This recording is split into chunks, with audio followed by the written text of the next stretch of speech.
inta badan suxufiyiinta gobolka Sool oo kulan ku yeeshay magaalada Laascaanood ee xarunta gobolka Sool ayaa markii ugu horeysay si adag uga hadlay tacadiga lagu hayo suxufiyiinta gobolka kaasi oo maalmihii ugu dambeeyay soo ifbaxday laba kamid ah suxufiyiinta ka howlgala warbaahinta madaxa bannaan ee Laascaanood ayaa xabsiga loo taxaabay qaar kamid ah waxay u hooyinayaan xabsiga habeennimadii afraad mana jirto waaran maxkamadeed oo lagu soo xiray suxufiyiintaasi suxufiyiinta ku dhaqan magaalada Laascaanood ee xarunta gobolka Sool ayaa tilmaamay inuu yahay xarigaasi mid sharci darro isla markaasina baalmarsan sharciga waxayna ka codsadeen mas'uuliyiinta ay khusayso arintani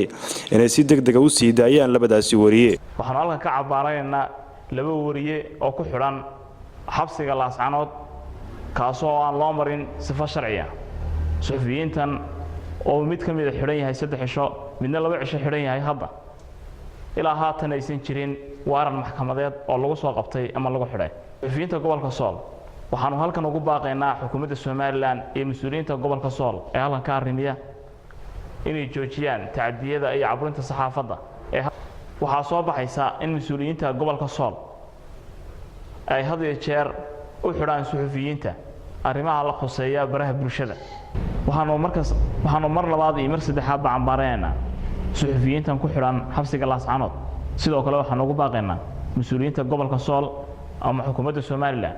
in la joojiyo caburinta suxufiyiinta gobolka Sool waxaan halka ka cabaaraynaa halka waxay taagan dhamaan suxufiyiintii ka howlgali jirtay magaalada Laascaanood ee xarunta gobolka Sool anoo ku hadlaya afka ururka suxufiyiinta gobolka Sool ee Sooma waxaan halkan ka cabaaraynaa wariyaal sifo sharci darro maamulka gobolka iyo lama amaanku ay ugu xidheen magaalada Laascaanood ee xarunta gobolka Sool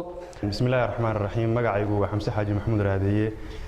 kamid ah wariyaasha ka howlgala magaalada Laascaanood ee xarunta gobolka Sool waxaanu si adag u cambaaraynaa isla markaasina aan u aragnaa inay sharciga ka baxsan tahay tacadiga lagu kacayo suxufiyiinta gobolka oo maalmihii ugu dambeeyay aad u soo laalaabatay baaqaynaa mas'uuliyiinta Soomaaliland tacadiga ay ku hayaan suxufiyiinta gobolka Sool inay joojiyaan isla markaasina ay iska ilaaliyaan maadaama ay soo laalaabatay xariga suxufiyiintu waxaan si gaar ah u cambaaraynayaa laba suxufi oo ku xiran saldhigga dhexe ee magaalada xabsiga dhexe ee magaalada Laascaanood kuwaasi oo aan la geyn ilaa iyo hadda wax maxkamada magacaygu waa Xamse Cabdiraxmaan Axmed Xamse Darwiish waxaan ka howlgalaa telefishinka caalamiga ee Kalson TV halkan maanta waxay isugu yimid warbaahinta ka howlgasha magaalada Laascaanood waxaan cambaaraynaynaa xariga laba wariye oo ka howlgala magaalada Laascaanood oo ku xiran hadeer xabsiga weyn ee magaalada Laascaanood iyadoo aysan jirin wada sharci ah oo loo maray xariga labadaasi wariye ma jirin waaran maxkamadda ay ka soo goyseen cidii ii sheegay ka dambeysay xarigooda waa ayaan daro in maamulkii gobolka loo soo xilsaaray in gobolka hawlihiisa kala duwan ay ka shaqeeyaan inay ku mashquulaan Facebook la soo galiyay qoraal yar ama Facebook la soo galiyay video Xamse Raadiye wararka telefishinka caalamiga Universal